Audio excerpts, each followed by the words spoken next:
Er is hoop. Hoop doet leven. Hoop schept verwachtingen. Mensen die hopen blijven volharden in afwachting van wat komen zal.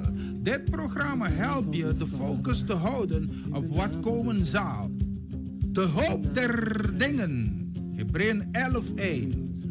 Het geloof nu is de zekerheid der dingen die men hoopt en het bewijs der dingen die men niet ziet. Een gospelprogramma vol muziek, getuigenissen, gebed en bijbelstudies. Donderdagavond van 7 tot 9.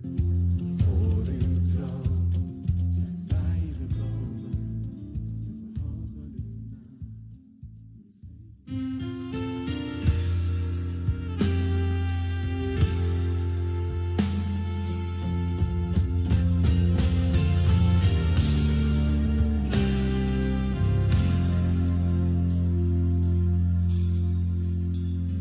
U zorgt voor heel de schepping en uw hand vertroost mijn ziel. Van de einden der aard tot het diepst van mijn hart wordt uw eeuwige trouw gezien. U roept mij in uw liefde om heel dicht bij u te zijn. Vol aanbidding, want u schiep de mens tot uw eer en uw heerlijkheid. Ja, Heer, ik ren naar u toe als ik bang ben of moe.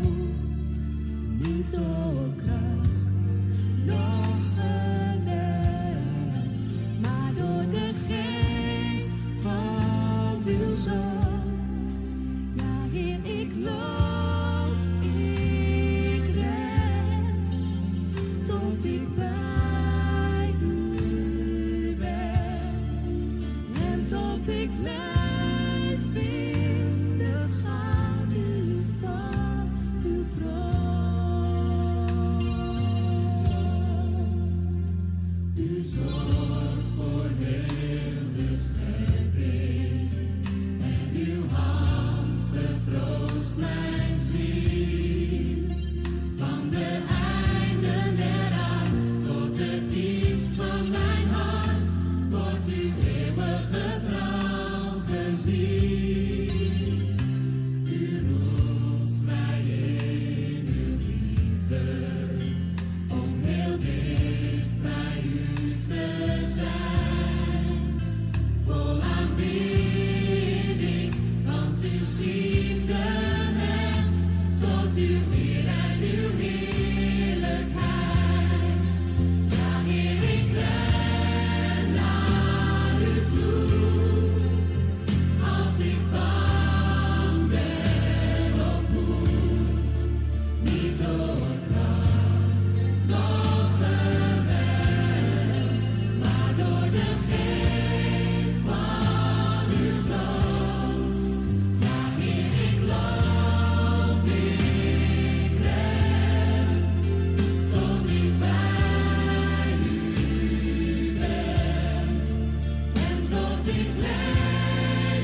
Een hele mooie donderdagavond en super gezegend voor u allen.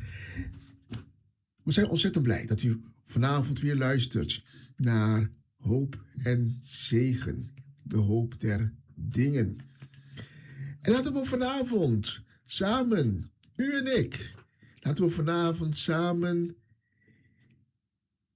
eer en glorie geven aan de naam boven alle andere namen, de naam van Jezus Christus. Open uw hart om te kunnen ontvangen vanavond al dat goede wat God klaar heeft staan om u te geven. Laat u zich onderdompelen in zijn Heilige Geest. Laat u zich vullen. En laat u zich verrijken met wijsheid. En laat u volledig in vuur en vlam verzetten. Vuur en vlam van de Heilige Geest. Maar allereerst laten wij samen even in Gods aangezicht treden. voor deze mooie dag dat we hebben ontvangen. Maar misschien stond u er vandaag niet bij stil, maar er is een wonder gebeurd in uw leven vandaag. Vanochtend heeft u een nieuwe dag geschonken gekregen. U heeft er niet om moeten vragen. U heeft geen formulieren moeten invullen om het te ontvangen. Niks. U hoeft er niks te doen. Maar u heeft het cadeau gekregen. Van onze lieve Heer. Laten we daarom met een open hart en een hart vol dankbaarheid even treden voor zijn aangezicht. Bid samen met mij. Herhaal mijn woorden of luister naar mijn woorden. Aandachtig en met geloof. Heer, we komen vanavond voor uw troon en we danken u voor deze bijzonder mooie dag. Dat u ons cadeau heeft gegeven. Bedankt dat u vanochtend ons gevuld heeft met levenslucht. En dat u onze ogen heeft geopend. Opdat wij gedurende de rest van de dag de grootsheid van uw creatie kunnen aanschouwen. En vanavond komen wij met overtuiging, vol geloof, komen wij voor uw troon en we vragen u om uw genade voor degenen die vandaag de gevolgen ondervinden van ziekte. We vragen u om uw genezende handen op hun te leggen, opdat zij genezing kunnen ontvangen. We vragen u ook om een betere kwaliteit van leven voor de zieken onder ons. Extra tijd. Opdat zij de gelegenheid kunnen hebben om datgene te doen wat ze nog moeten doen. We vragen ook uw genade voor degenen die vandaag het niet meer zien zitten door de omstandigheden van het leven. Wees voor hun, o Heer, een bron van kracht, een bron van hoop. En we brengen ook degenen voor uw troon die vandaag verdriet hebben in het hart. Om wat voor reden dan ook. We vragen u om ook voor hun een onuitputtelijke bron van troost, van vrede en van kracht te zijn. En natuurlijk vergeten we niet degenen voor uw troon te brengen die vandaag de dag nog wandelen in de duisternis. We vragen u om vanuit uw genade en mededogen uw hand naar hun uit te strekken. Neem ze bij de hand, Heer, en trek ze uit de duisternis. Trek ze en breng ze heel dicht tegen u aan, in het volle licht, opdat zij ook kunnen ervaren wat het betekent om geliefd te zijn door de eeuwige God. Opdat zij kunnen ervaren hoe het is om uw genade te ontvangen. We danken u ook voor de mogelijkheid die wij vanavond weer hebben gekregen om dit programma ter uitvoer te brengen. En zoals altijd brengen we dit programma, we dragen het op volledig aan uw eer en aan uw volle glorie. Dit alles vragen wij in de naam van Jezus Christus, onze Heer en onze Redder. Nogmaals welkom bij de nieuwe editie van Hoop en Zegen, de hoop der dingen. Vandaag is het donderdag 4 juni. Laten we samen vanaf nu tot 9 uur, lokale tijd hier in Nederland, samen glorie en eer brengen aan de Koning der Koningen, de Heer des Heren. Laten we eer en glorie brengen aan Jezus Christus. Laten we vanavond zijn naam verhogen.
Er is hoop. Hoop doet leven. Hoop schept verwachtingen. Mensen die hopen blijven volharden in afwachting van wat komen zal. Dit programma helpt je de focus te houden op wat komen zal. De hoop der dingen. Hebreeën 11:1. Het geloof nu is de zekerheid der dingen die men hoopt en het bewijs der dingen die men niet ziet. Een gospelprogramma vol muziek, getuigenissen, gebed en bijbelstudies. Donderdagavond van 7 tot 9. Voor uw troon zijn wij gekomen.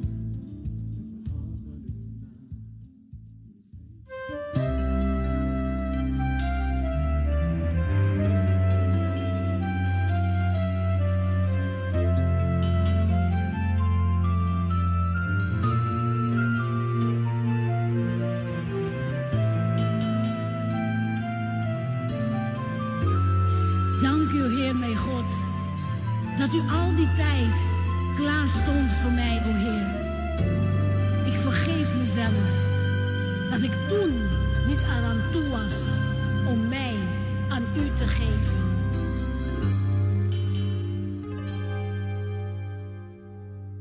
Het is genoeg geweest, het is genoeg geweest, het is genoeg geweest. Met al het lijden,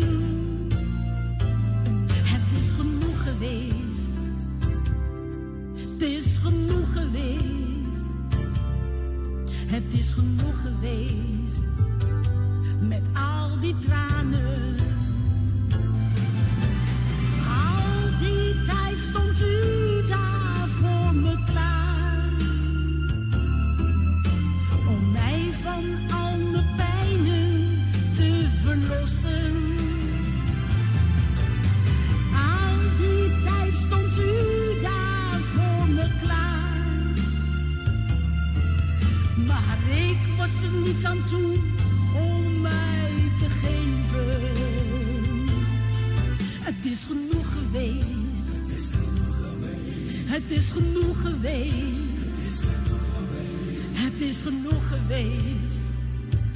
Met al het lijden, het is genoeg geweest, het is genoeg geweest, het is genoeg geweest, met al die tranen. Al die tijd stond u daar voor me klaar,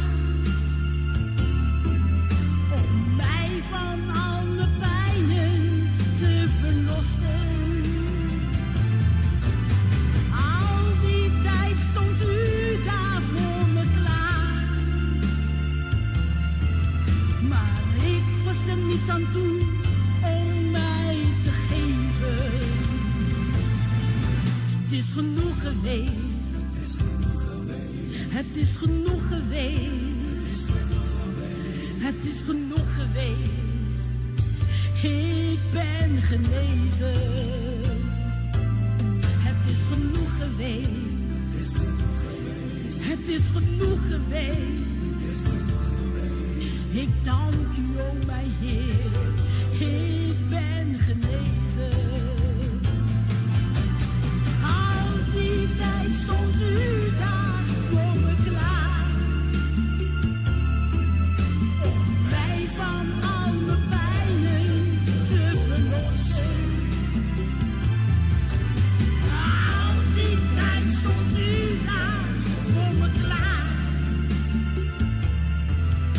maar ik was er niet aan toe om mij te geven. Al die tijd stond u daar voor me klaar, om mij van al mijn pijnen te verlossen. Al die tijd stond u daar voor me klaar, maar ik was er niet aan toe om mij te geven.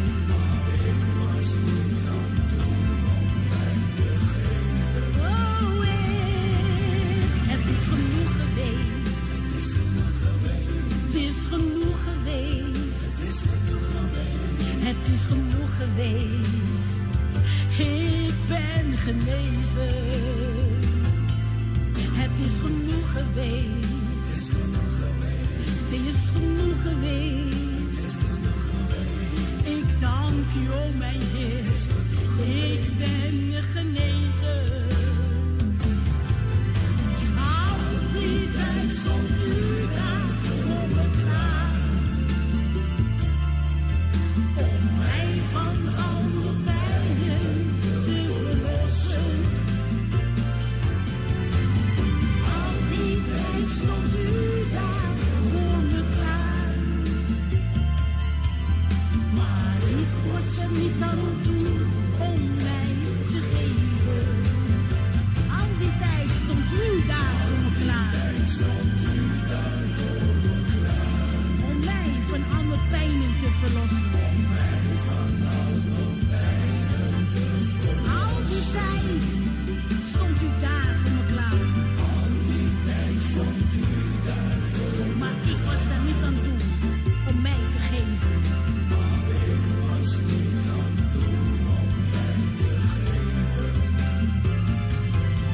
Het is genoeg geweest. Het is genoeg geweest. Het is genoeg geweest. Ik ben genezen. Het is genoeg geweest. Het is genoeg geweest. Ik dank u, o mijn Heer. Ik ben genezen. Ik dank u, Heer.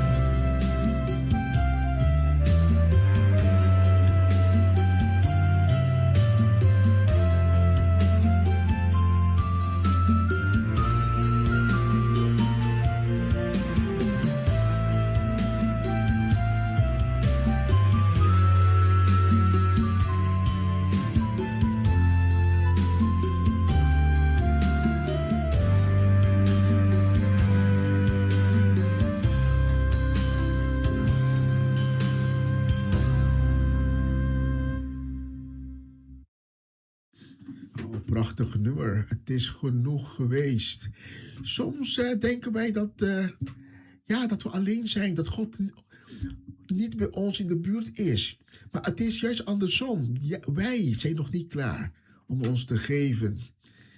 Ons hart, ons leven aan hem te geven. Maar hij is er altijd. Hij is altijd aanwezig. Hij houdt ons altijd in de gaten. Daar gaat dit liedje over. Het volgende nummer selecteren wij speciaal voor onze luisteraars op Aruba, Bonaire en Curaçao. Speciaal voor jullie hebben we het volgende nummer.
situaties wil ik u dienen, Heer.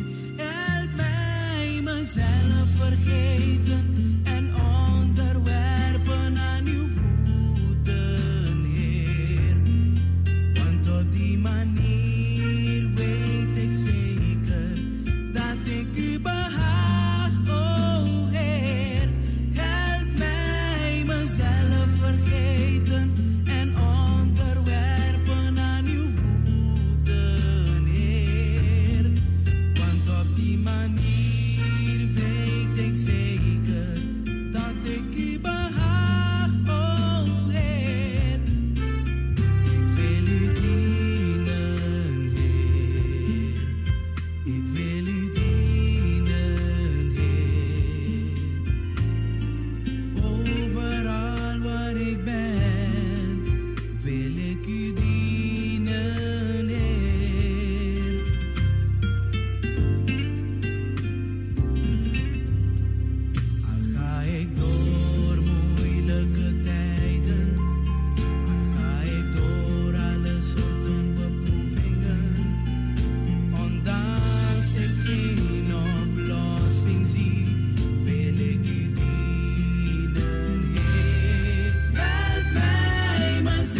vergeten en onderwerpen aan uw voeten, Heer.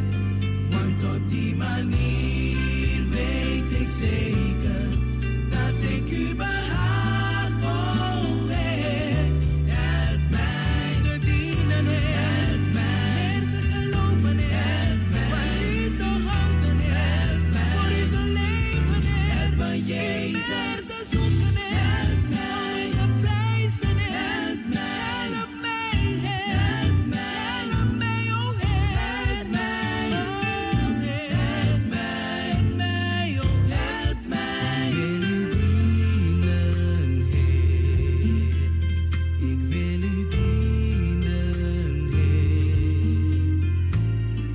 Overal waar ik ben, wil ik u dienen, Heer. U alleen, oh Heer, u alleen.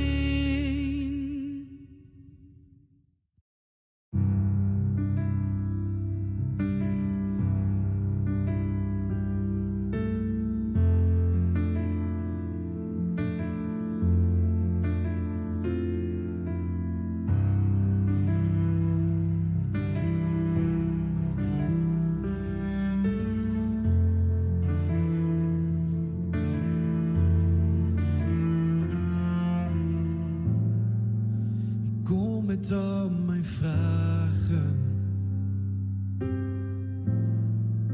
met wat ik niet begrijp.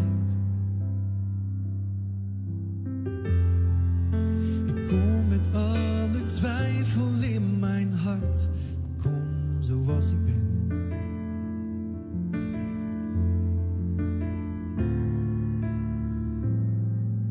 Ik geef u al mijn zorgen, de lasten die ik draag. Ik geef u al wat ik te bieden heb. Ik geef u alles terug. Ik richt mijn ogen op u en ik kijk naar uw gezicht. En alles om mij heen vervaagt in uw liefdevolle licht. Want ik weet hoe goed mijn God is. Ja, ik weet hoe goed mijn God is.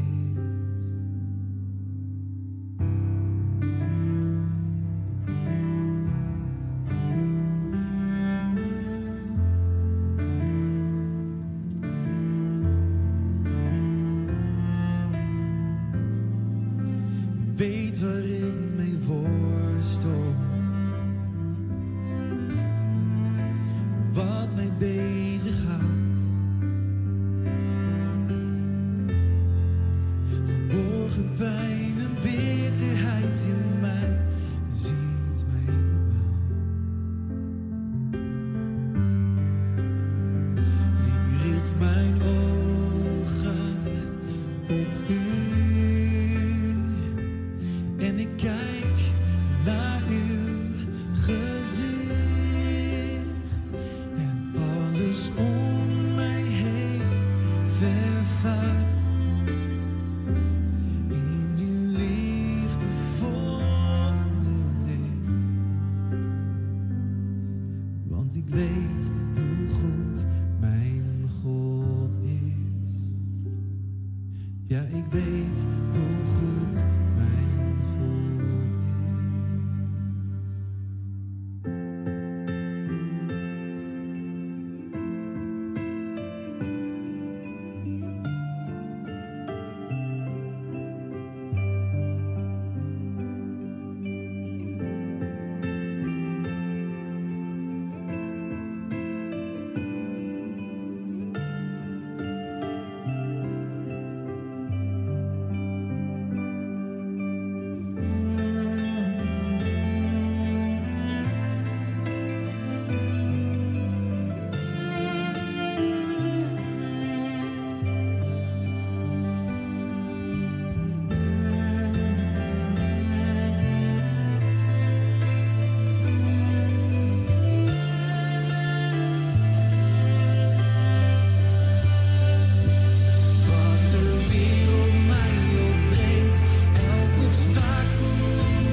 bent zo goed, u bent zo goed. Dank u, Vader.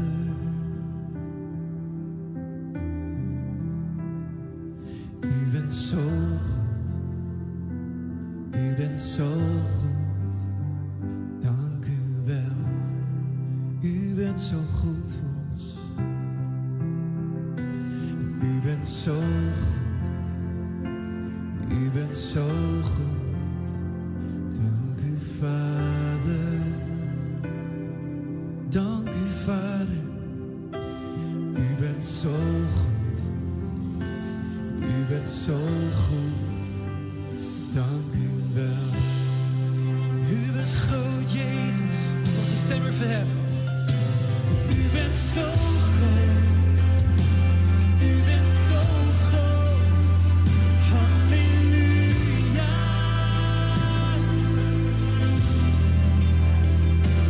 U bent zo groot. U bent zo groot. U bent groot.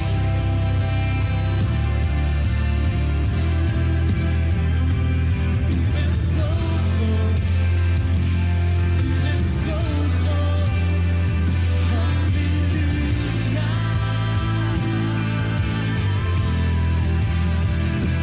U bent zo groot. U bent zo groot. U bent groot.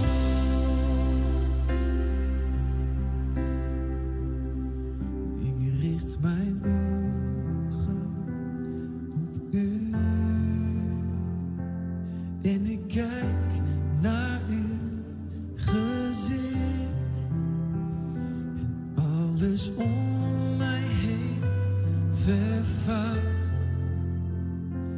in uw liefdevolle licht. Want ik weet hoe goed mijn God is. Ja, ik weet hoe goed mijn God is.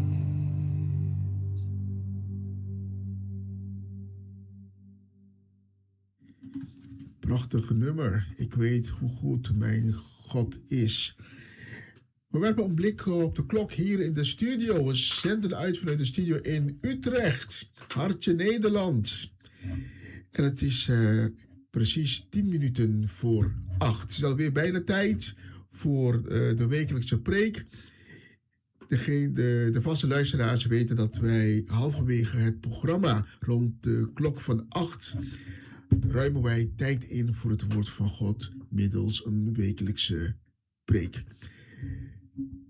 Als u een Bijbel bij u heeft, dan wil ik u alvast vragen om het boek van Joël open te slaan. Joël hoofdstuk 2 en Jeremia hoofdstuk 29. Als u die alvast wilt opslaan voor de preek van zometeen. Ja. Wellicht ter overvloede, maar u kunt ons volgen, niet alleen via de livestream, maar ook via andere kanalen. Alle informatie vindt u in de show notes. Dat hoort bij deze livestream. En we gaan naar het volgende nummer. En dat is een heel mooi nummer. En vrolijk ook nog.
het weg, schud het van je af. Schud het af, gooi het weg. Schud het af, gooi het weg. Schud het af, gooi het weg. Schud het van je af. Schud het af. Je bent vrijgekomen. Haha.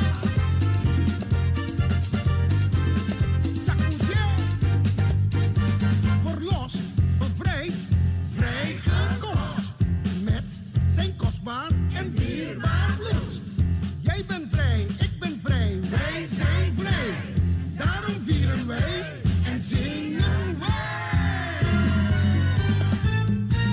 Schud het af, gooi het weg. Schud het af, gooi het weg. Schud het af, gooi het weg. Schud het van je af. Schud het af, gooi het weg. Schud het af, gooi het weg. Schud het af, gooi het weg. Schud het van je af.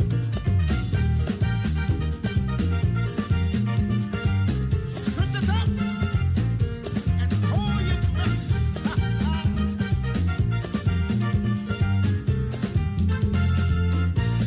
Schud het van je af en gooi het weg. Schud het van je af en gooi het weg. Schud het van je af en gooi het weg. Schud het van je af en gooi het weg. Jezus heeft de prijs voor jou en mij betaald en heeft ons bevrijd van het juk van slavernij. Jezus heeft de prijs voor jou en mij betaald en heeft ons bevrijd van het juk van slavernij. Dus schud het van je af en gooi het weg. Schud het van je af en gooi het weg. Schud het van je af en gooi het weg. Schud het van je af en gooi het weg. Jezus heeft de prijs voor jou en mij betaald en heeft ons bevrijd van het juk van slavernij. Jezus heeft de prijs voor jou en mij betaald en heeft ons bevrijd van het juk van slavernij. Dus schud het af, gooi het weg. Schud het af, gooi het weg. Schud het af, gooi het weg. Schud het van je af. Schud het af, gooi het weg. Schud het af, gooi het weg. Schud het af, gooi het weg. Schud het van je af. Schud het af en gooi het weg. Sacudier, Pintafo.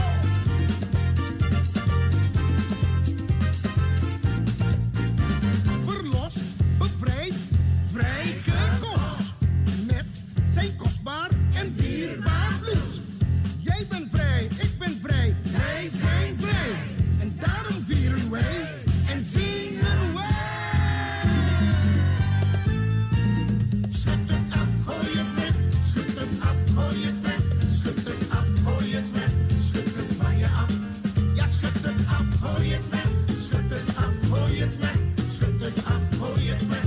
Schud het van je af. Schud het af, gooi het weg. Schud het af, gooi het weg. Schud het af, gooi het weg. Schud het van je af. Schud het af, gooi het weg. Schud het af, gooi het weg. Schud het af, gooi het weg. Schud het van je af. Schud het, schud het, schud het.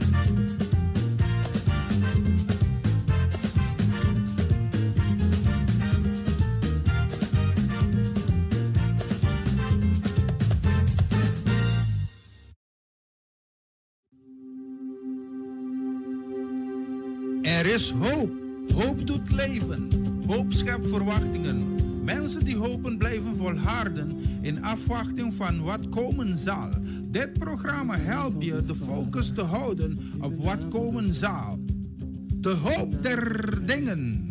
Hebreeën 11:1. Het geloof nu is de zekerheid der dingen die men hoopt en het bewijs der dingen die men niet ziet.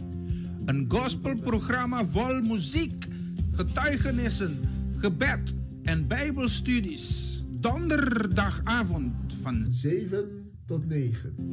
Voor uw trouw zijn wij gekomen.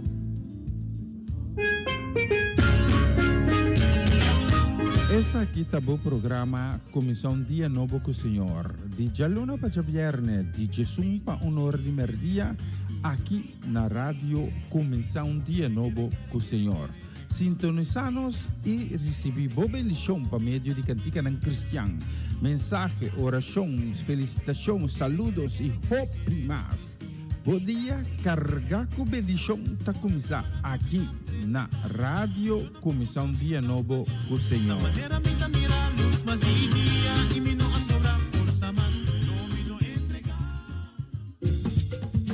Una nueva semana con el Señor. Recibe tu bendición y comienza tu nueva semana con música cristiana, oraciones, testimonios, mensajes bíblicos, saludos y mucho más. Todos los lunes de 7 a 9 de la noche, aquí en Radio Comienza un Día Nuevo. Se mueven los dinteles del cielo cuando yo le canto a mi Dios.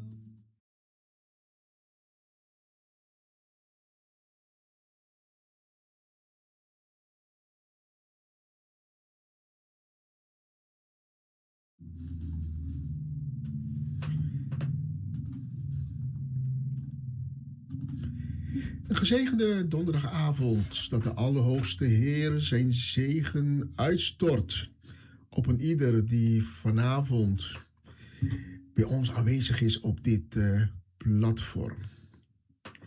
Als u uw Bijbel bij u heeft, dan wil ik u vragen om open te slaan naar het boek van Joël. Joël hoofdstuk 2. En we gaan ook lezen uit Jeremias, hoofdstuk 29.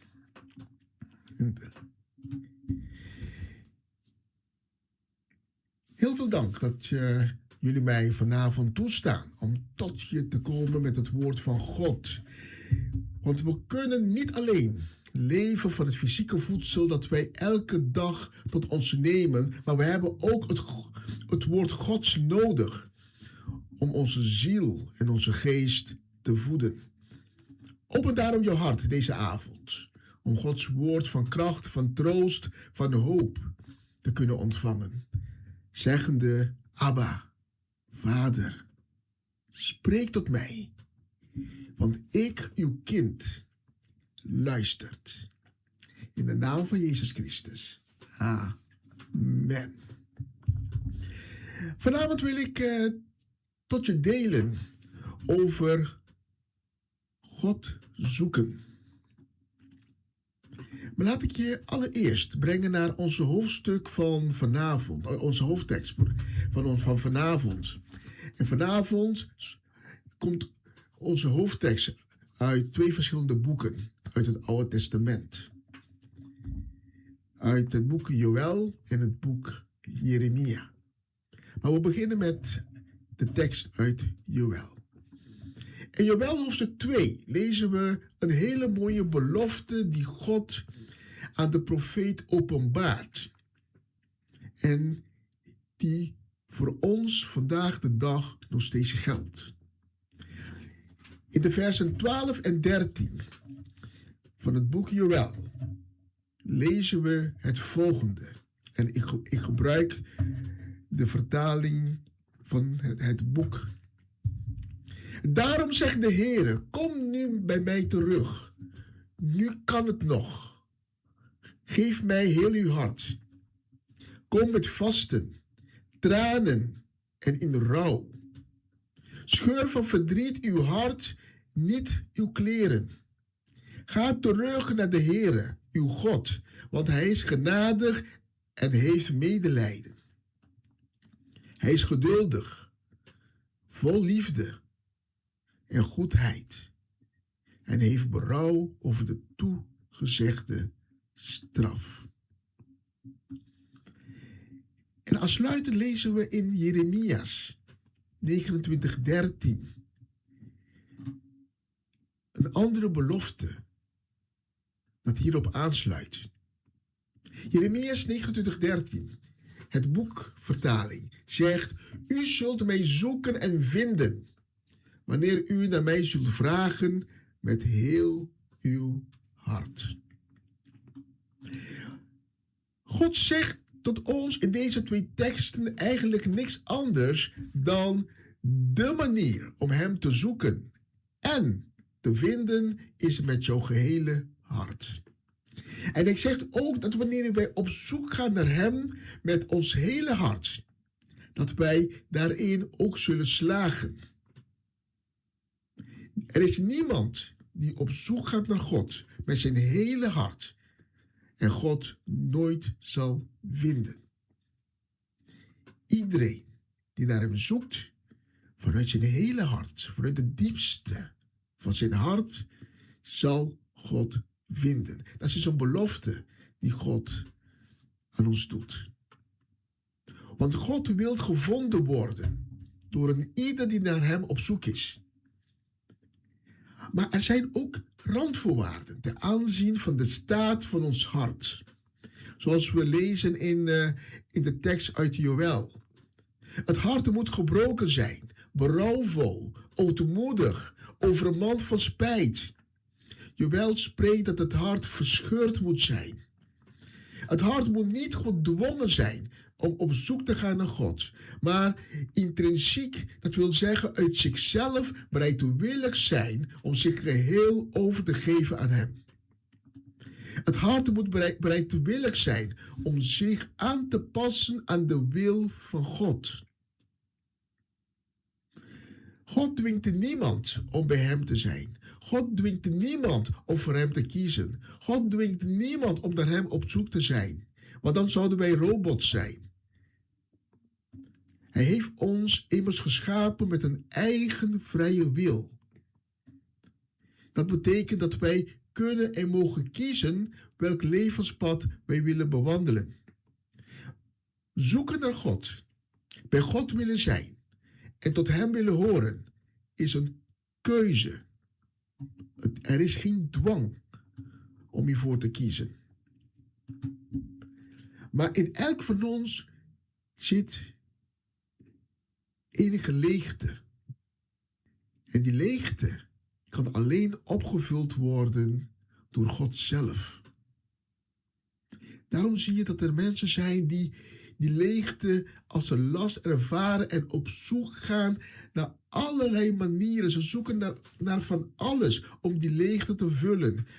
Vandaag kopen ze een nieuwe sportauto. En de volgende dag is de leegte er nog. Of ze grijpen naar alcohol of naar drugs. Dan is die leegte voor even opgevuld. Maar niet lang daarna ervaren ze dezelfde leegte weer opnieuw. Maar zoeken naar God, bij God willen zijn, tot hem willen horen, blijft wel een keuze. God is een gentleman. Hij trapt de deur van jouw hart niet met geweld in om je te overmeesteren en je te dwingen om voor hem te kiezen. Hij is ook geen rover die je hart rooft en meeneemt als buit. Integendeel. In Openbaringen 3:20 lezen we: zie, ik sta aan de deur en ik klop. Als iemand mijn stem hoort en de deur opent, zal ik bij hem binnenkomen en de maaltijd met hem gebruiken en hij met mij. Dus hij klopt. Hij klopt aan. Hij wacht met geduld. Hij wacht op jou. Hij klopt op de deur van jouw hart en wacht op jou. Of jij zijn uitnodiging aanneemt, of jij de deur open wilt doen voor hem. God nodigt uit en jij bepaalt of je de uitnodiging aanneemt of niet. En jij bepaalt of je wel of niet open doet. De kans dat mensen aan God denken en God gaan zoeken is het grootst wanneer mensen echt klem zitten en geen uitweg meer zien. Dit klinkt misschien egoïstisch. Het lijkt net alsof je God dan zoekt op het eigen gewin. Maar het is onder deze omstandigheden dat het hart echt klaar is om zich over te geven aan God. Het is onder deze omstandigheden dat het hart dan kan aansturen om te zeggen: Heer, ik heb u nodig. Ik wil bij u zijn. Ik kan niet zonder u. Want zo werkt het menselijk hart nou eenmaal. Het is pas op dat moment Op het moment dat je de bodem van de put raakt, dat je tot besef in één keer komt. Het is pas op dat moment dat vanuit het hart de juiste woorden opborrelen van: Heer, God, ik heb u nodig, ik heb u zo nodig, ik ben niet sterk, ik heb niet de kracht. Ik erken mijn zwakte en mijn afhankelijkheid van u. Zonder u ben ik nergens. Terwijl wij aan het vallen zijn in die put, is het hart nog niet zo ver om dat te laten uitspreken. Maar pas wanneer we de bodem hebben bereikt, met een flinke smak, onder de omstandigheden die ik net heb beschreven, onder die omstandigheden, is het hart niet gedwongen, maar neemt het een nederige houding aan. Is het eerlijk. En dan is het besluit om God dan te gaan zoeken niet gecalculeerd. Want het vereist innerlijke moed om voor Gods aangezicht te gaan staan, voor hem te buigen en jouw zwakte en ongehoorzaamheid te erkennen. Door jezelf klein te maken en daarmee hem te verhogen.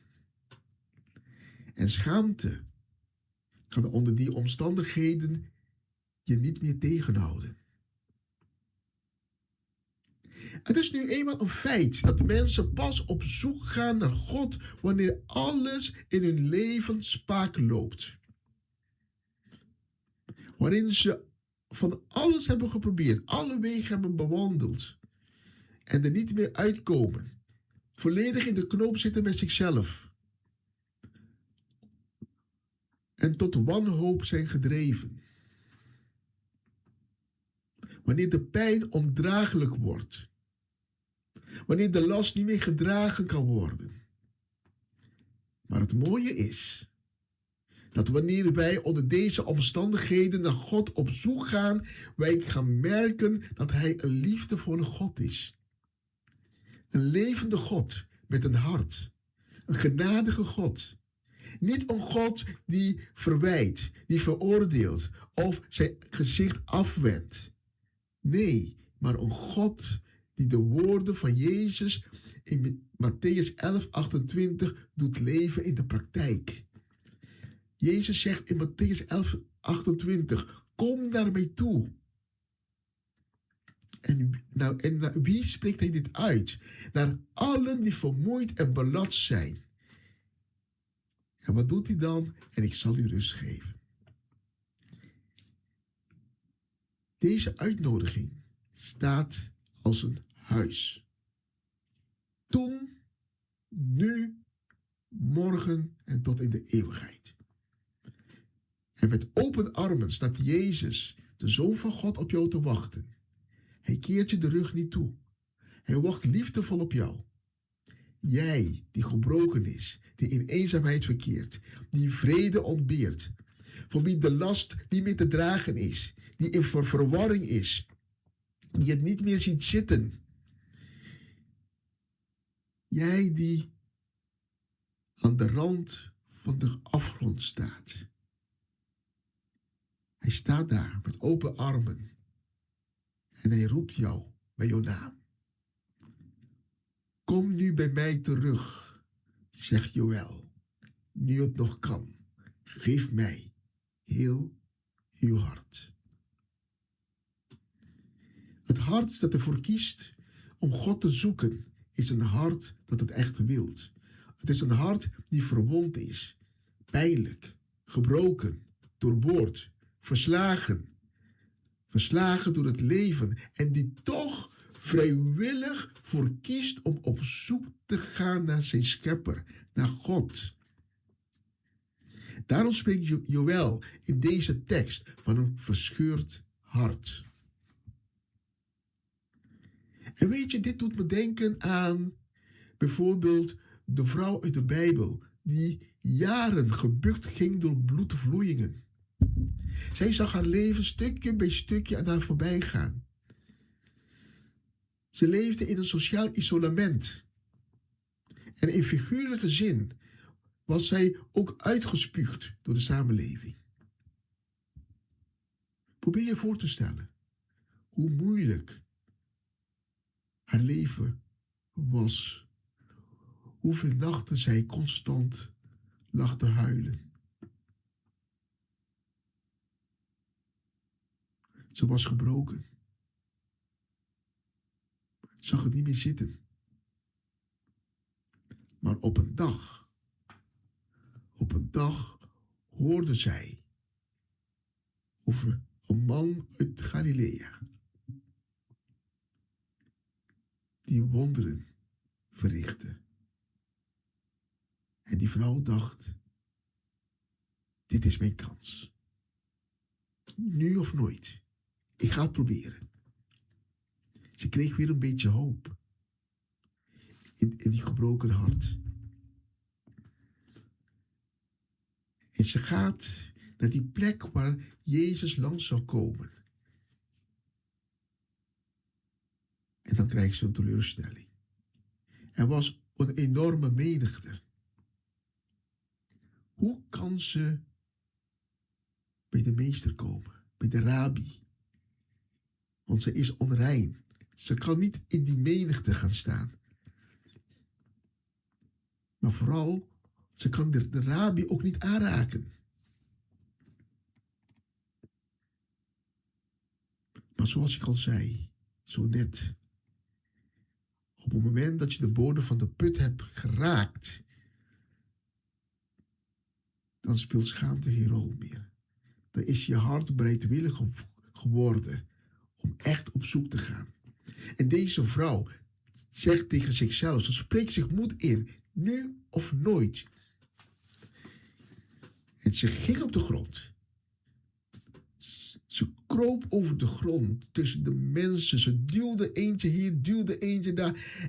Ze ging zo en slechte die muur dat haar in de weg stond, beetje bij beetje af. De tegenstand die ze ondervond, begon ze steeds meer en meer te overwinnen door wilskracht, vanwege het hart die bereidwillig is geworden om op zoek te gaan. En dan de laatste hobbel die ze moet nemen. Daar lag ze daar op de grond. Niemand schenkt aandacht aan haar. En dan, wat moet ik nu doen? Ik sta bij de rabbi. Bij die beroemde man uit Galilea. Bij de Zoon van God. Bij Yeshua. Wat moet ik dan nu doen? En ze denkt, misschien hoef ik alleen maar de Zoon aan te raken. Misschien gebeurt er een wonder, wie weet. En ze raakt de Zoon aan. En dan zegt Jezus, wie heeft me aangeraakt? Iemand heeft me aangeraakt. De discipelen zeggen, ja, maar meester, er zijn zoveel mensen hier, iedereen botst zich elkaar op en tegen u. Dus waarom vraagt u, wie heeft mij aangeraakt? Het is toch een gekke vraag. Maar voor Jezus was het geen gekke vraag. En voor die vrouw die daar op de grond lag, was het oei. Wat heb ik gedaan? Wat gaat er nu met mij gebeuren? Nu ga ik wel dood. Want de rabbi heeft gemerkt dat ik hem heb aangeraakt. Een onreine vrouw als ik. En nu is hij onrein geworden. En volgens de wetten van Mozes moet diegene dan gestenigd worden.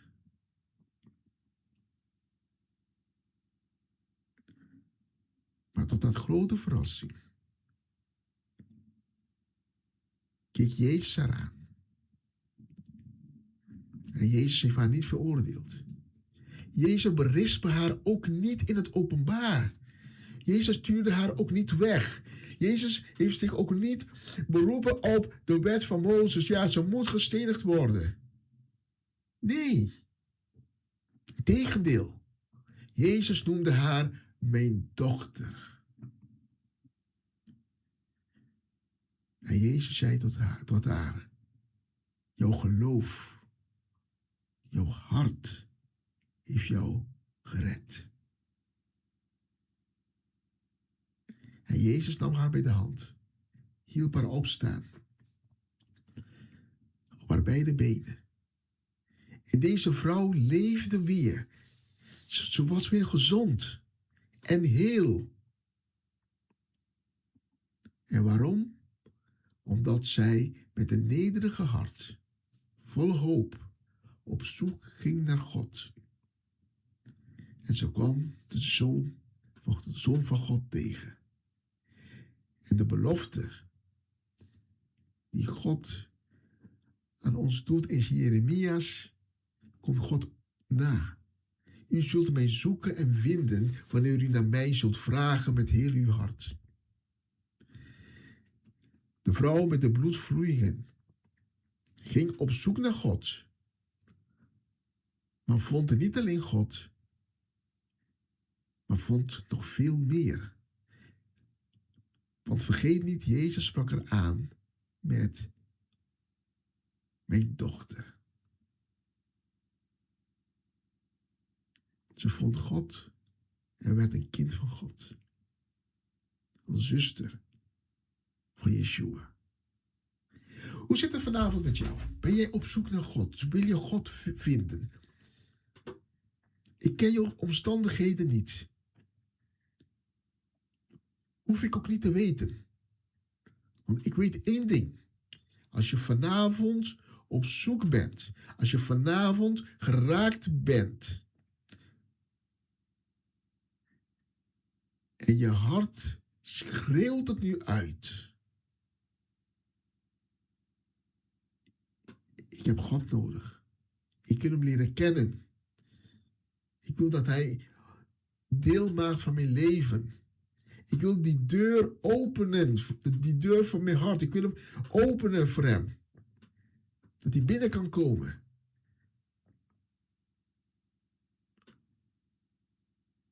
Als je dat uitspreekt, als je dat wilt, dan zul je hem vinden.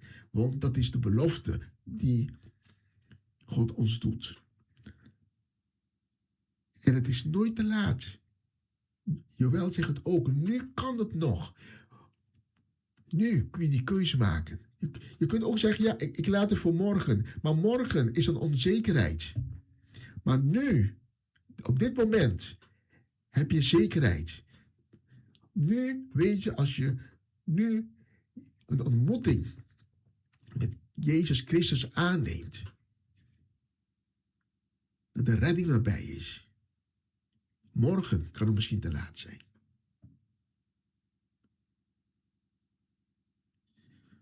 Als jij diegene bent die vanavond een ontmoeting wil hebben met Jezus Christus, dan wil ik vanavond met jou bidden. Laten we samen bidden. En deze uitnodiging geldt ook voor jou, die al eens eerder een ontmoeting hebt gehad met Jezus Christus, maar door de omstandigheden van het leven ben je van je geloof afgevallen, ben je weer teruggevallen in je oude gewoonten, in zonde. En misschien denk je vanavond, ik ben het niet waard. Ik zal je iets vertellen. Jezus heeft jou niet veroordeeld, omdat je terug bent gevallen. Jezus staat nu nog steeds gekleed in zijn mantel van gerechtigheid met open armen en zegt, mijn kind, kom bij mij. Je kunt vanavond opnieuw een ontmoeting hebben met Jezus Christus. Als jij vanavond voor het eerst of een nieuwe ontmoeting wilt hebben met Jezus Christus, laten we samen bidden. Herhaal mijn woorden of luister ze met aandacht en met geloof. Laten we bidden. Heer Jezus, ik erken vanavond dat ik een zondaar ben. Ik vraag u om uw genade. Wilt u mij mijn zonde vergeven? en mij wassen met uw kostbare bloed. Heer Jezus, maak van mij een nieuw mens. Met een nieuw hart en een nieuwe geest. Wilt u mijn naam laten vastleggen in het boek des levens. En vanaf dit moment, vanaf nu, erken ik u als mijn Heer en Verlosser. Leer mij, leid mij, wijs mij de weg die ik op moet gaan. Geef me wijsheid en kracht om me te houden aan uw wetten. In Jezus' naam. Amen en amen. Als je met mij samen gebeden hebt, dan nodig ik je uit om contact met ons op te nemen. De telefoonnummers verschijnen onder in beeld. Want we willen jou leren kennen. En we willen jou informeren over de vervolgstappen. En we willen samen met jou wandelen op het pad dat vanavond door jouw gebed is geopend. Het pad dat leidt naar verzoening met God. Het pad van vergeving en verredding. We laten jou het niet alleen bewandelen. We gaan samen, zij aan zij met jou, dat pad op. En waarom? Omdat wij de liefde van Jezus Christus ook in ons hart hebben.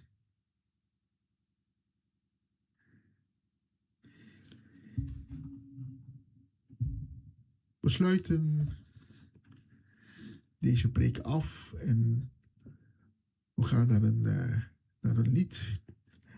En tijdens dat lied neem tijd. Praat met Jezus. Laat hem je aanraken. Luister naar zijn stem. En laat je onderdompelen in de Heilige Geest. En als je het gebed niet met mij gebeden hebt, dan kun je tijdens het nummer dat we nu gaan draaien, kun je bidden. Gebruik je eigen woorden. Laat het komen vanuit je hart. Maar nogmaals, wie God zoekt met je hele hart, met een bereidwillig hart, zal God ook vinden. En dat is geen loze belofte.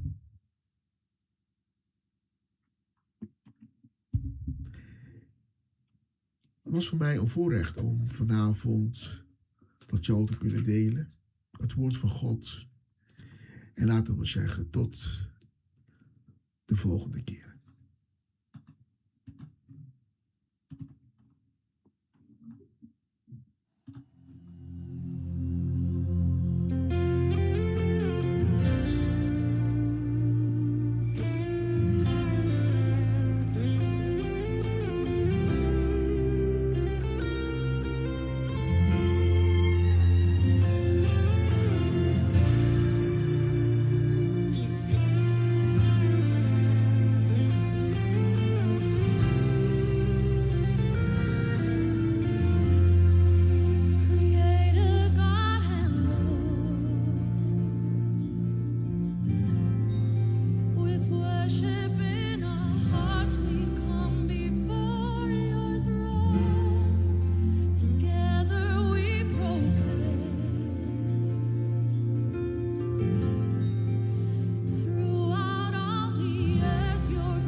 Er is hoop. Hoop doet leven. Hoop schept verwachtingen. Mensen die hopen blijven volharden in afwachting van wat komen zal. Dit programma helpt je de focus te houden op wat komen zal. De hoop der dingen. Hebreeën 11:1. Het geloof nu is de zekerheid der dingen die men hoopt en het bewijs der dingen die men niet ziet. Een gospelprogramma vol muziek, getuigenissen, gebed en bijbelstudies. Donderdagavond van 7 tot 9.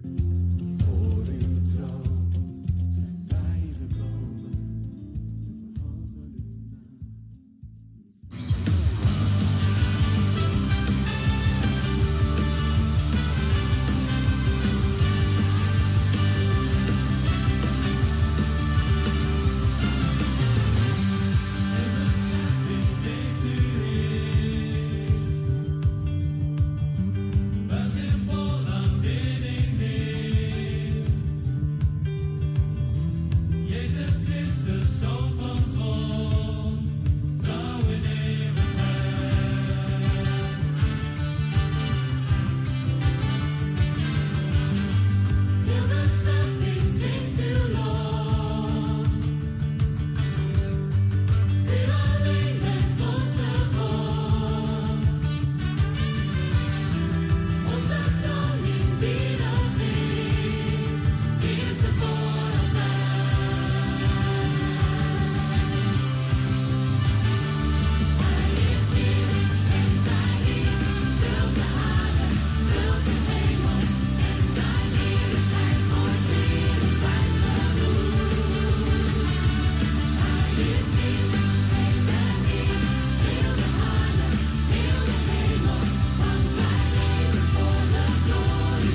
En we werpen een blik op de klok hier in de studio in Utrecht. Hart van Nederland. En we zien dat het inmiddels... ik moet even kijken. Het is inmiddels 12 minuten over 8:30. We gaan het laatste kwartier in van dit programma. Het volgende nummer is speciaal geselecteerd voor onze luisteraars vanuit Zweden en ook vanuit Spanje. Speciaal voor jullie hebben we het volgende nummer.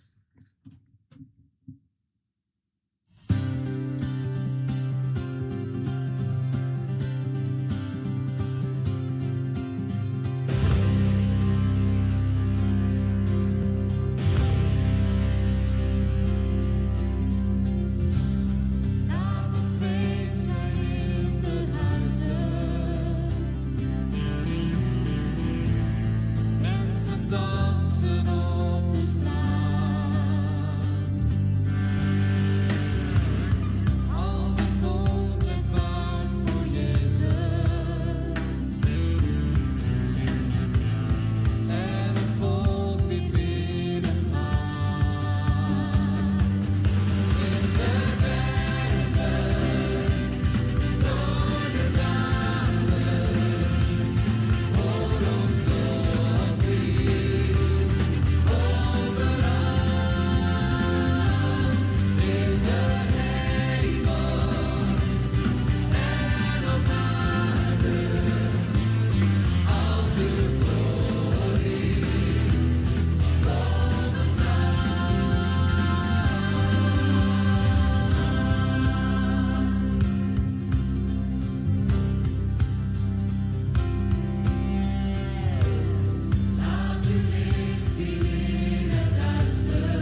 Al zal de vijgenboom niet meer bloeien en de wijnstok geen druiven meer opleveren.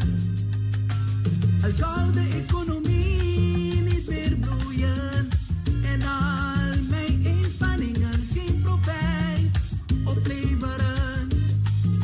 Al zouden mijn geliefden en vrienden mij verlaten, de Heere laat mij nooit alleen. Al zou al mijn mooiste plannen mislukken en het lijkt dat ik mijn doelen niet meer kan bereiken, toch zal ik mij verheugen in de Heer en juichen voor de God die mij redt. Toch zal ik mij verheugen in de Heer, alleen in u alleen, die mij redt. Al zouden mijn geliefden en vrienden mij verlaten, de Heere laat mij nooit alleen. Al zou al mijn mooiste plannen mislukken en het lijkt dat ik mijn doelen niet meer kan bereiken,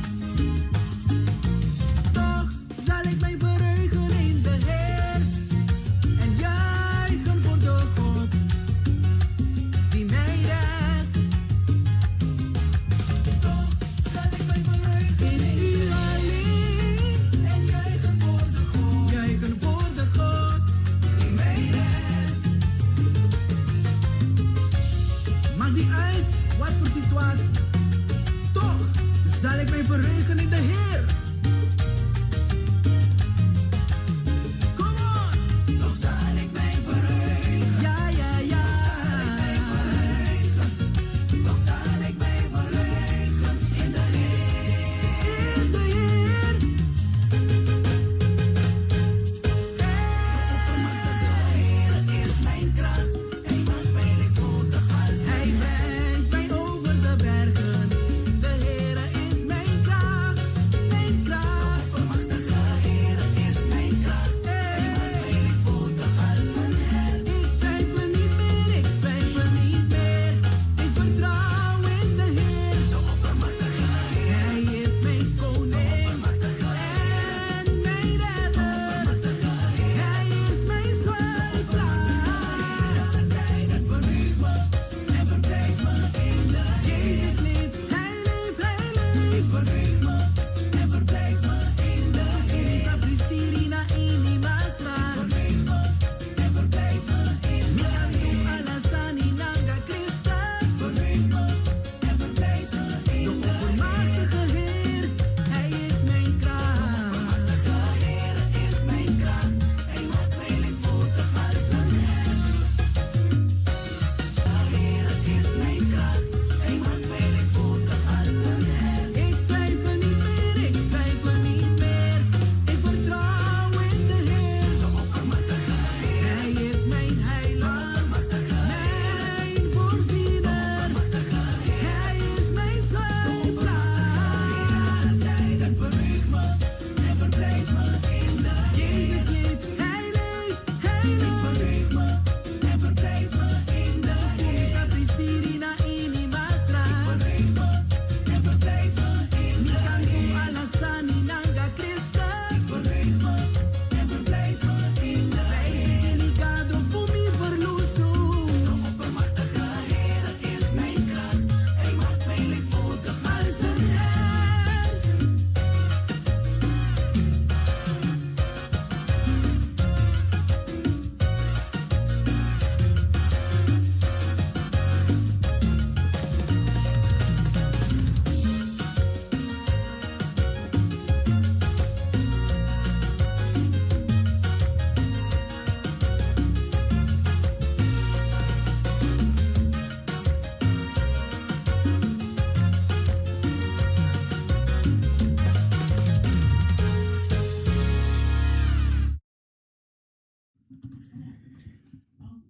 Ja, zo'n prachtig nummer.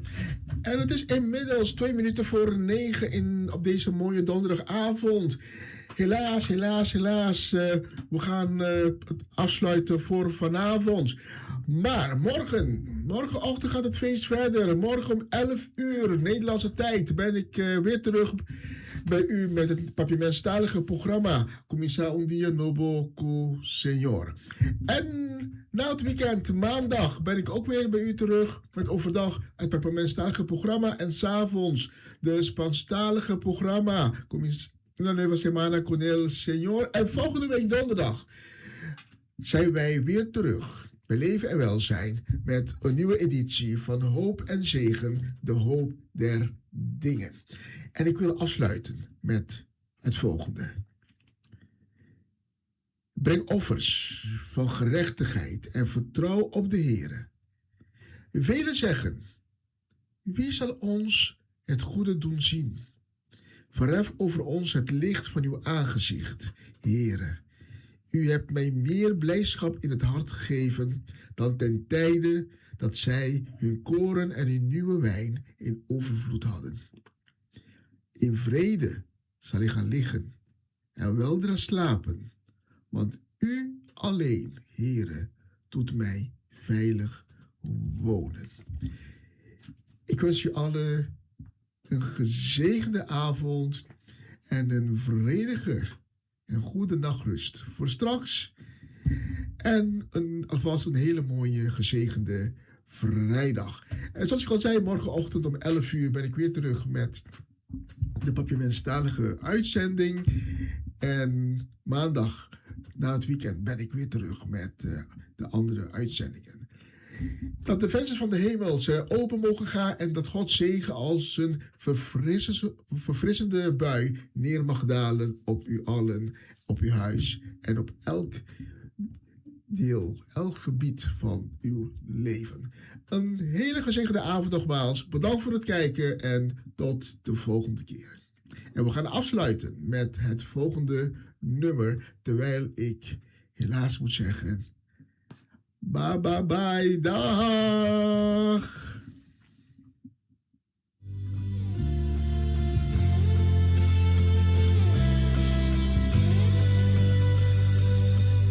U zult altijd voor ons strijden. U hebt steeds uw trouw getoond. Deze waarheid is mijn blijdschap. Heer, u draagt de zegenkroon. U mijn helper en beschermer. U mijn redder en mijn vriend. Uw genade is mijn adem en mijn lied. Waar uw grootheid wordt bezongen, wil ik knielen voor uw troon. Waar u bent verstilt de onrust, want u draagt de zegenkroon. Vul dit huis nu met uw glorie, vul ons hart met heilig vuur. Uw genade is mijn adem en mijn lied. Halleluja.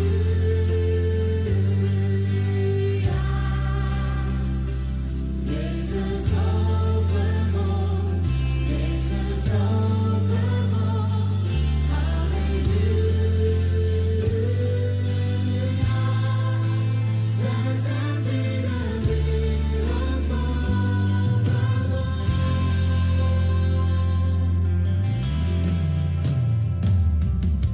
U zult altijd voor ons pleiten. U zocht tot u ons vond. En geen macht kan u bestrijden, want u draagt de zegenkroon. U bent Jezus de Messias, die de wereld redding biedt. Uw genade is mijn adem en mijn lied. Halleluja.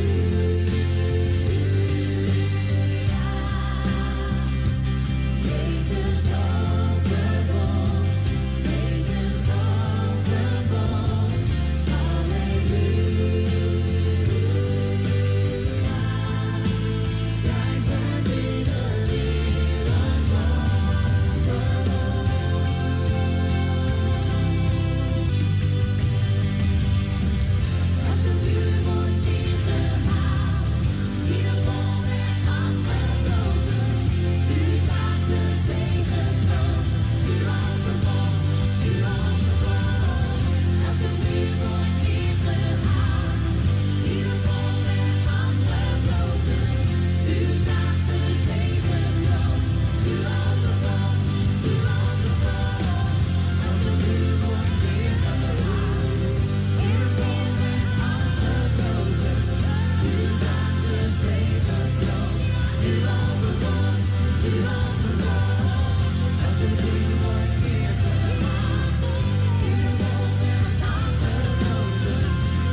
week u verslagen, maar u hebt de dood ontdood. Zelfs het graf